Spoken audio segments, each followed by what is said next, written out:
Soviets and Soviets, how you doing? This is Over. This is Rangru, hello. And folks, we're bringing some more WARNO today. Today on Vertigo, East meets West yet again. Ryan, who do we have? Well, on the left-hand side in the blue, we have a RabidSquirrelX playing the 2nd Panzergrenadier division. And on the right-hand side in the red, we have Tofuk playing as the VDV division. Right, so the 35th, the 2nd P-Grens. You were saying this before we really got started here. Not a whole lot to be too impressed by. These are really kind of infantry-focused divisions, but is there anything notable to kind of talk about with these guys? Mainly probably be an infantry slugfest. I mean, both sides, especially VDV, have access to paratrooper troops and a good amount of aircraft. So we probably won't be seeing too much tank slugging. No, both sides does have access to decent tanks, T-64s and a couple Leopard 2s for the 2nd Panzergrenadier side. But right off the bat, we're seeing a nice little rush here from Tofuk into the town, getting that Mi-24A into a very advantageous position. Advantageous, yes, but looking at the fact over here, first of all, we have a Gina kind of coming on in and taking out that Mi-24. But because I'm kind of curious, if Paras were an option, why the heck did he start so far back in his deployment? Yeah, it's a good question. You know, he did manage to at least somewhat get to the front line here, and the Spetsnaz are going to be clearing through. And of course, Spetsnaz, just like a Wargamer Dragon counterpart, they got the RPO and napalm launcher. They're pretty much kings of town fights.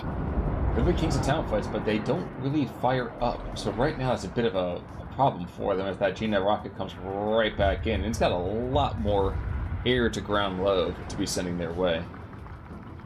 And actually, looking at this right now, looking south, we have a couple of RabidSquirrelX kind of moving on in, and might be able to suppress. No, not so much. That RPG's way too good, apparently. Yep, and we got Leopard 185 also providing some long-range fire support here. We got, a bit of a dogfight. MiG-29 coming in to blow up out, I guess, Generation 1, Gen 2 fighter plane. I'm not entirely sure. It's outdated. The MiG-29 is definitely much better in that sort of engagement, and, well, gets the kill. And one thing actually I do like, it's a very, very early munitions truck over here to support those, surface-to-air missiles. Not for nothing, but I feel like the surface-to-air missiles blow their load almost instantly. So it feels a lot better to have that quick reload, that quick kind of, air cover, which is what you desperately need, I feel like. Yeah, you pretty much have to have them babysitted by supply trucks, otherwise they're going to run out of ammunition in the most inopportune moment here.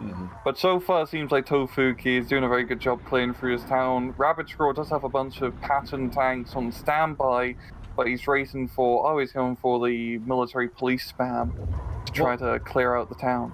And even being a little more precise with that too, he actually had a couple more Pattons, but you can see one of them actually brewed up quite a bit right there. And anti-tank weapons are much more of a threat here. We're seeing the first cap coming on in. It's MiG-29 makes another gun run. In fact, that's another air-to-air missiles. What the heck are they shooting at? I think it's just trying to keep air coverage to stop those Ginas from blowing up his Spetsnaz. Because, the Spetsnaz pretty much cleared out the town. It's mainly just the fire support, which is doing actual damage. And we've seen the Field Jaegers rush on in. They may not be the best infantry in the road, but at least they have submachine guns, so they're going to fare a little bit better in his CQC firefight, and the Spetsnaz are actually starting to run low on ammo here. Speak for yourself. Maybe we have their rocket launchers, but their sidearms? Oh no, please. They have AK-74s, basically tons and tons of ammunition. Indeed, and we're seeing Pioneers being brought in as well to really help secure this town. And RabidSquirrel finally got the M48 into a decent position for fire support, so he is starting to retake some rather important ground here. That said, he's got some air cover lingering over his own lines, but that Gina's got to get out of there. Yeah. So, very early logistics. So we're talking about the whole idea behind meta in this, and getting a +3 is all well and good, but it kind of feels like you want to be spending the first 8 to 10 minutes really on just troops overall. That you can definitely make up lost time by securing, the territory that you've already taken later on. Or maybe I'm incorrect on that. What do you think? No, yeah, it's usually a good idea early on. It depends on the momentum of the match, so try to avoid getting into the CV trade. I mean, the +3 is good for now, but it's also pretty easy to counteract through Foxtrot being captured. And as we're seeing, just that little bit of extra frontline forces here for Rabid Squirrel is tipping the favor, as just that few minutes of not getting any actual reinforcements into this town, Tofuk is getting pushed out of it. So he's going to have to spend quite a bit of points trying to retake the rather important Alpha area. It's a bit of a pain to retake that town once you get kicked out.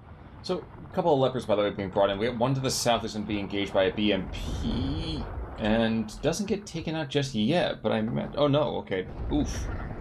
Yeah. The 73mm, I somehow didn't think that was really able to penetrate, but it does.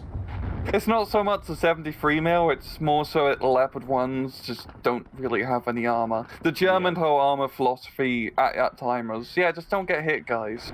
Yeah, you're right, and I wasn't even thinking about that. We can see that the Pattons, considerably more armor, but at the same time, considerably less alive. Yeah. Look at T-64B, you know, he's not stuck in there of the Pioneers are stuck in there of him.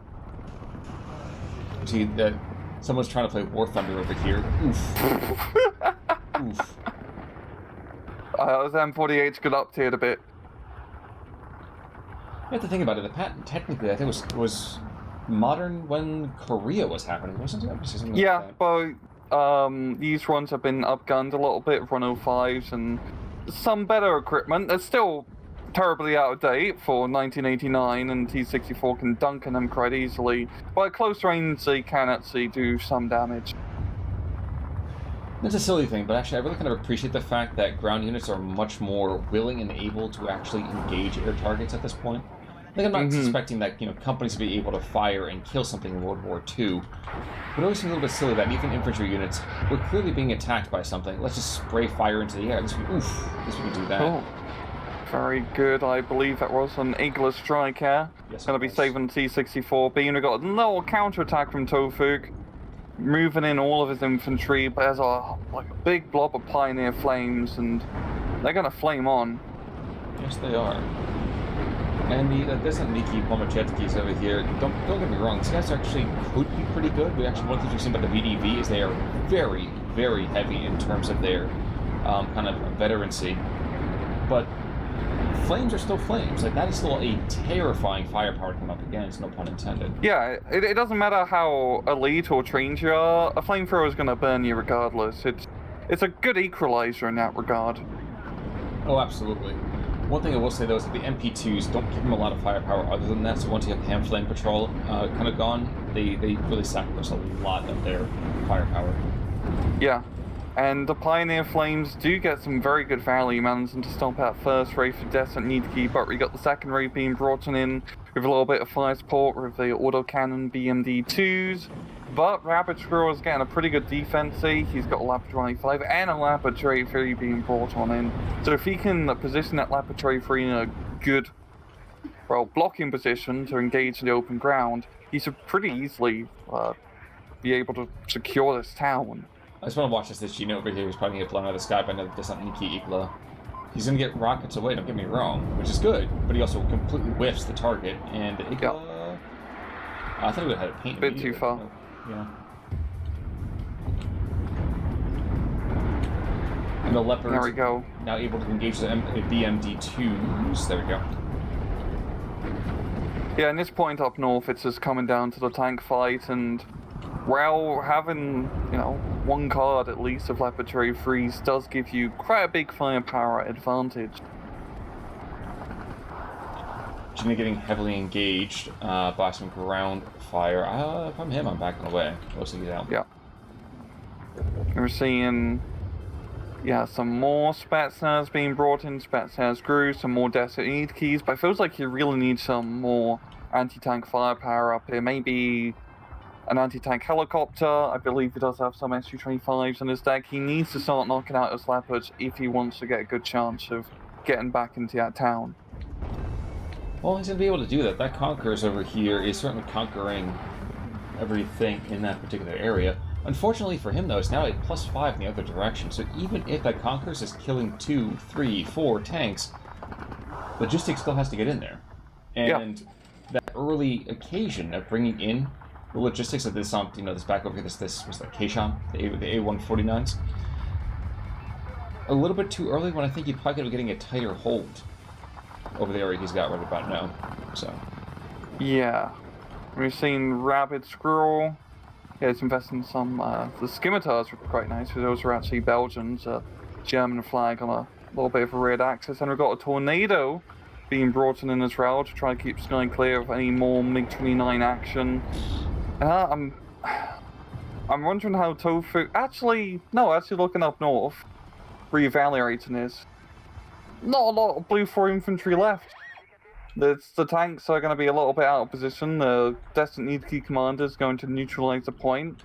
And the MiG-29's actually just going to go in. You know, it might be a bit dangerous with 3 Eyehawks on the ground.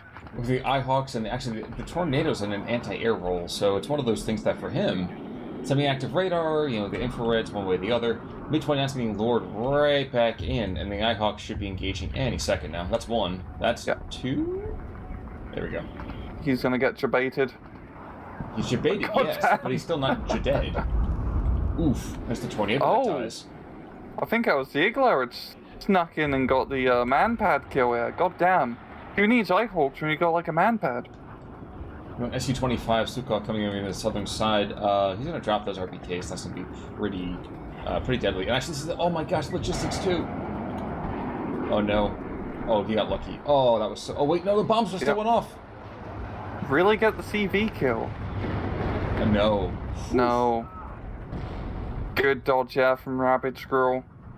Lucky dodge there from Rabid Squirrel. These are actually things you cannot lose. Mm-hmm. And that's going to give him that nice little +2 now. So it's probably going to come down to Tofuk to try and neutralize the echo point as well. I mean, both sides haven't really invested too much here. That one BMP-1's just been absolute havoc because he's pretty much been the only significant armor threat for the majority of this match down south. He's proved his deadliness from knocking out that Leopard 1. Well, there's another Leopard being brought in right about now. Yes, actually 2 Leopards being brought on in, so apparently hunts in pairs. Should be enough to actually engage right about there. The only issue, of course, there's still RPGs, there's just, this Fajo over here. I'm kind of nervous to call it by what I would think it sounds like. So, yeah, not feeling too hot about that. So I'm check back up to northern side. No, this is just sniping back and forth at each other, I feel like. Yeah, it's really just coming down to the open field vehicle play, and we're seeing the scimitars here actually getting some very good hits off onto the infantry. Is that Leopard 2? Yeah, the Leopard 2 is still alive, 4 HP, so it's going to be very hard to just get a foothold into that town when you have a decent amount of open ground you have to cover. This would probably be a pretty good time to maybe start using smoke. Get some, I believe he does have some Nonas in his deck, because he needs to get close into that town. Yeah, and his infantry, especially his Spetsnaz with the RPG-29s, can actually do a bit of damage. Okay, so I'm sorry to interrupt you here. We had a cluster SU-25 come back in again. He had a line on the logistics vehicle. He made a run. The Fliegerfaust, the Hawks, everything, took him out in one blaze of glory. He almost managed to kill the logistics vehicle with his dead, burning craft as it crashed into the ground. Stunned them for 10 seconds. Anyway. Yeah, M577 is pretty much playing a game of Frogger against aircraft. Yeah, which I'm not sure I really like very much. No, I wouldn't be pleased if that was happening to me. I usually try to avoid having aircraft fall on top of me. I'd like to think that has not happened very often to you. But yeah. Then again, I'm sure your commute to work can be rather deadly sometimes. No, you have to watch out for the mooses more than anything. True. Wild meese cause many issues. We're also getting a really, really big reinforcement of patent tanks on the northern side. He's got to be running a little lower on these patents. In fact, I think he only has 1 card of them, but he still can fall back on the Leopard tank, so he's should be pretty fine in the tank engagement. He has been trading somewhat efficiently. Even just keeping that 1 Leopard 2 alive is doing him a big deal. That is at T-64B, and it does have some decent firepower, but in a straight-up trade against Leopard 3, he's just going to get blapped. Yes, actually, we're seeing a bit of a rotation right now from this Leopard. He's trying to get lines on. He's trying to get line on that logistics vehicle. That would be really lucky and really unlucky at the same time. Yeah, I've seen the BMD2s trying to engage, but We have no anti-tank on those IFEs. They are going to get blapped. Yeah, I mean, these guys are made for infantry suppression, not made for killing specifically. They're still going to thermal cannons aren't worth a whole lot. We're seeing tornado flyovers again. Yeah, VDV does not exactly have much in terms of ground-air defense, so it's not going to be too scary for him to fly over enemy lines, unless, you know, a stray Igla missile hits your cockpit. Yeah, it's usually not ideal. I do want to make a quick call out to the bottom side. We have a Leopard tank that's shifting around, but he's very much inside. Yeah, that RPG. Yep, that was done. Yeah. Cluster Tornado. This could be big. Going after the BMDs. Yep, there you go. It's pretty solid. Very good. Yeah, it's not... RabidSquirrel is running a little bit low on infantry here, but that's not going to matter. He's managing to catch Tofuk's infantry out in the open and just blap him. We're seeing the northern purses getting picked off one by his Leopard 2A3, which has no mercy and no remorse. Which I think right now, I think it's like he's rotated that Milan around, yeah, because he's going to try to put some fire into T-64. T-64 hits first, though, and that's a bit of a hassle. Feldjägers, though, being slid on in, not the best, but not the worst. So, see how this turns out.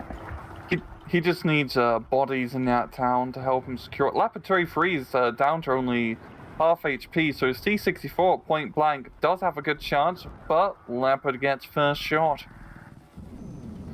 Which does round it right there. Mm-hmm. We've seen more Spetsnaz being brought on in, so it does seem like an opportunity for Tofuk to get back into that town.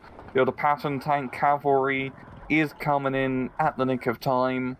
If he can just position these guys, he should be able to deal with the rest of the infantry here, and that T-64 routing back has not really too much to threaten him. Well, the Leopard is gone, killed by the RPDs. And the RPGs, for that matter, as well. Feldjäger, in the meantime, not really the most terrifying, but I think we're seeing rotation. T-64 does go down.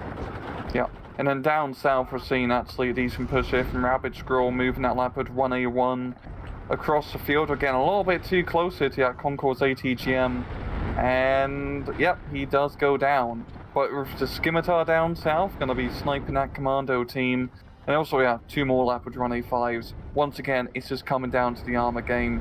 But there's an Mi-24, and this might... No, there's Fliegerfaust. Yeah, that's... And honestly, the Mi-24, don't get me wrong, they're pretty solid at that, but they're not amazing. Oh wait, clusters to the north. And those rock guys, I think, are going to take out that T-64 right there. I thought he was going for the logistics vehicle, but no, he blows apart that T-64. And the only thing there now is just the logistics. Yeah, and then down south, the Gena's, yeah, he's going for the gun run on the hind, and with no anti-air, it's pretty much going to be an easy pick. He's probably going to lose one of his aircraft, but I think that's a rough trade, especially in the opportunity. Or might actually lose both. Is he gonna go for the dogfight? No, he's going in for the rocket run and claps the T-64. Yeah, and I think, you know what?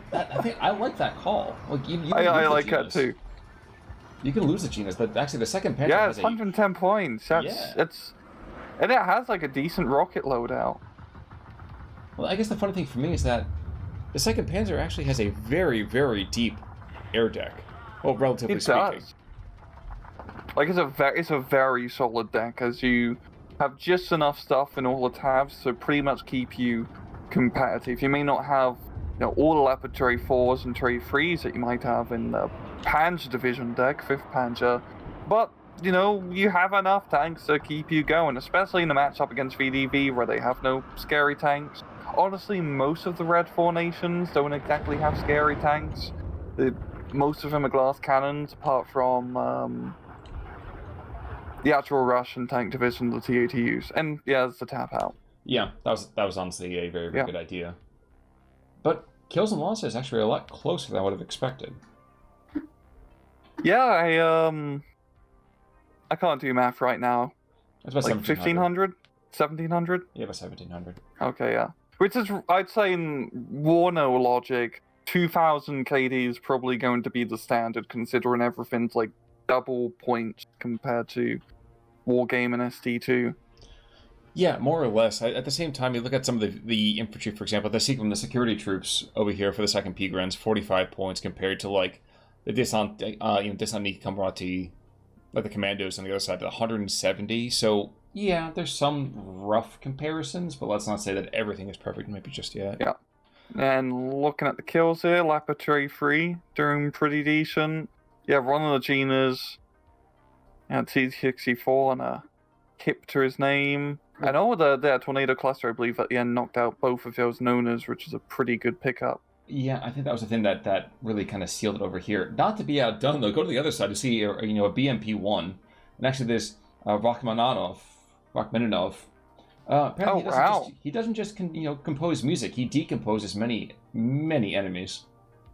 1, 2, 3, 4, 5 main battle tanks and a whole host of light vehicles.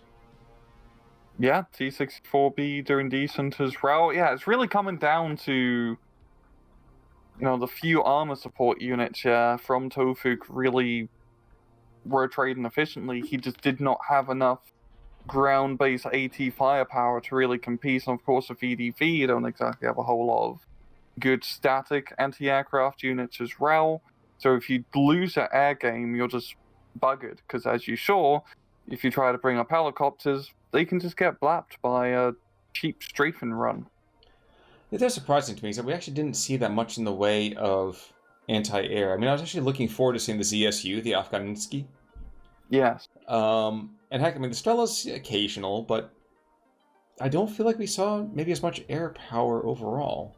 But yeah, that's just the problem with VDV. Like, you have anti-aircraft units, but they're all cheap and crap. It's pretty much like buying just only 20 mils and SD2. Like, it can get the job done, but you're usually better off just buy the Iglas and then try to keep MiG-29s up in the air. Yeah, but again, not going to say that it was a rough match necessarily by any stretch of the imagination for Tofuk, but just a couple things to kind of modify as he goes forward. So, hey. Indeed. We're, Armchair Generals was working our way through our own pace here. We're getting that new meta out. Any final thoughts, sir? No. Well, folks, in that case, then, come back Thursday for a little bit more WARNO. And until next time, I'm Con Ulrich. I'm Rangaroo. Take it easy.